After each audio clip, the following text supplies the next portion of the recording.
woman at the back, resident of Purok 6, just informed us that the BDS here in Barangay Kahayag, although she did not say it directly, but we can tell from her words is that BDS is actually controlled by the military men. It was also the military men who informed them about the creation of the BDS and who told them what to look at and what to look for. According to her, in vernacular words, bantayan daw nila ang mga dili maayo. The BDS, since this is supposed to be a civilian organization, must be and supposed to be free from any military interventions. But here in this barangay, what we are seeing is that this is not entirely free from any military interventions. In fact, the military men are the one manning the posts. Oh, ayan, dyan sila nagkakampo. Bawal yan eh.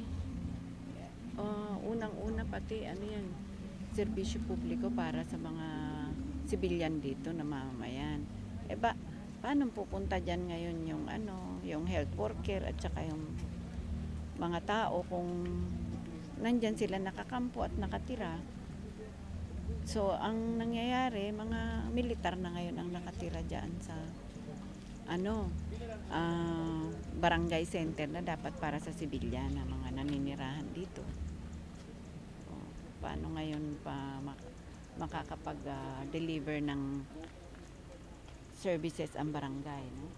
Kung ganyan yung itsura. Tapos matatakot yung mga tao kasi mga armado sila eh. Ito sa barangay hall ito. Dapat gamit ng baryo, ng barangay. Pero mukhang ginagamit nilang quarters. Parang barracks yun.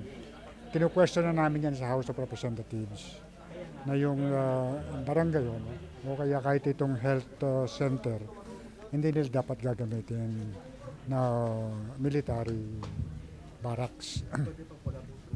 Sa mga congressional investigations, kinu-question namin na kapag nagpo-pwesto sila sa barangays, huwag nilang gagamitin yung barangay hall, health clinic, o yung mga minsan daycare centers. Sa ibang lugar ginagamit nila yon. So nadi-displace, nadi-disrupt yung normal functions ng mga public services na yan.